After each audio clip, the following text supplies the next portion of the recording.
Ladies and gentlemen, good afternoon. It is a great honor for me to be standing in front of you once again. To say I'm proud of what Concordia has achieved these past 5 years is a grand understatement. The story of Concordia is a story of empowering young men and women. It is a story of giving the opportunity to do something great, to do something meaningful to those who would otherwise not have had it. And Concordia has become a blueprint of possibility and encouragement. And most inspiring, they are still all under the age of 30. Now, last weekend, I went with my colleague Mo to the Bronx and spent the afternoon there.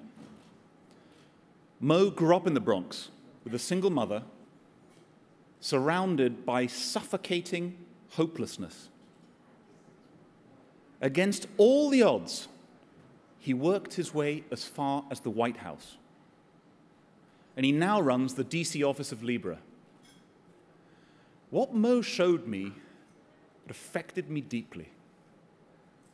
This is only 9 miles away from where we are right now. 14 subway stops, a 20-minute cab ride. And Mo would tell me about this friend of his who was shot over there, that friend of his who was killed over here. The annual banner that is at every neighborhood reunion displaying more and more young men killed every year. An ever-reducing number of old friends. Only 9 miles from here. Now, one of the great attributes of America is the social mobility of its people. The opportunity to strive for a better life is more readily available. Yet only 9 miles from here is abject social immobility. People live in a virtual trap where one of the handful of escapes is sports, which are so realistically available to just a few, drugs, which are tragically available to so many, death. Not many escapes. Now, at the same time, I met some incredible people. Wise, giving, desperate in their desire to help the young men and women of their community. But I also saw untapped talent, unspent capital, many ceilings and limitations. Only 9 miles from here. Now that is simply not acceptable. So I am very proud indeed to announce that we are launching very soon an entrepreneurship award in the Bronx that will encourage, fund, and mentor the winners. Also, some of the educational institutions there will soon qualify to send students to the global internship programs of Libra. Both of these initiatives are in partnership with My Brother's Keeper, an incredible and inspiring initiative launched by President Obama. I have seen so many times firsthand the impact and profound change that these programs have had in other parts of the world. They change the lives of so many people for the better, and not just those who win or qualify, but those around the participants and winners. It inspires them. It shows them a different road.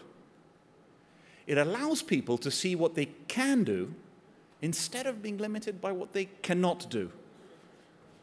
And we take so much pride in providing the oxygen of possibility to those oppressed by perpetual and daily impossibility. Be it young kids in Greece, Haiti, and now the Bronx. Now that's their story, which you may be surprised to know, not so long ago, was our story. My grandparents' story. My parents' story. My story.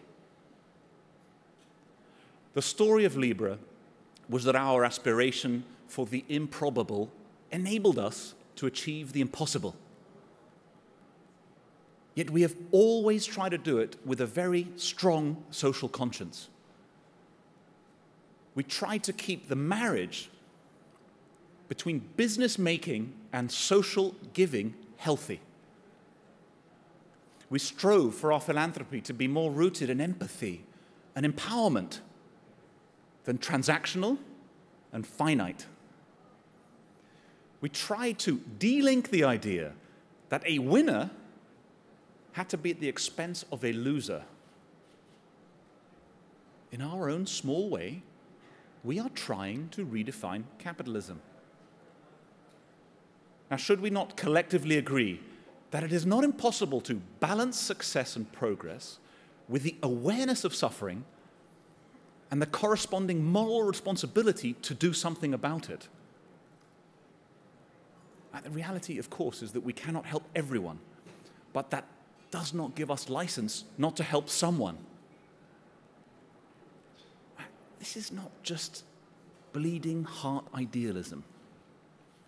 This is practical and in the interests of all of us.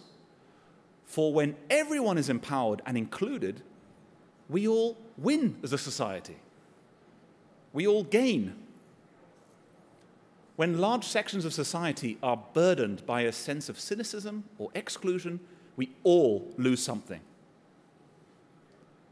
When you raise a person, you raise a community. When you raise a society, when you raise a society, this is an important line, I better get this right. When you raise a person, you raise a community. When you raise a community, you raise a society. And when you raise a society, well, then you raise a nation.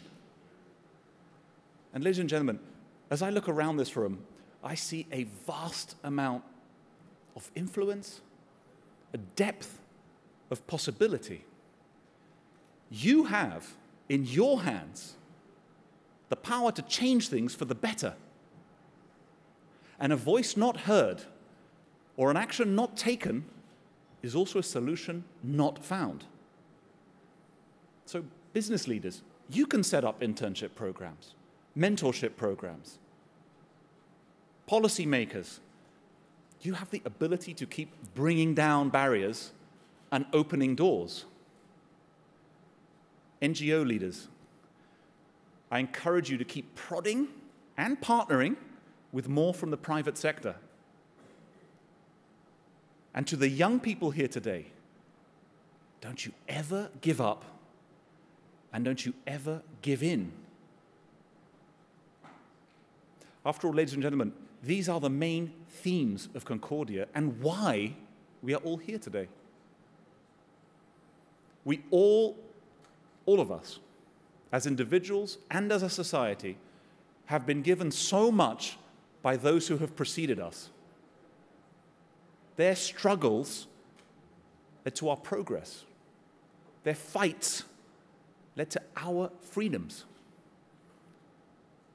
The insidious threat is that we could so easily take it all for granted, and sometimes we all do. It is only looking through the lens of history that we can constantly remind ourselves of the debt we owe to those who have come before and the duty we have to those who will come after. We dare not disappoint either. Ladies and gentlemen, let us always strive for greatness, but let us not forget to inspire goodness along the way. Thank you.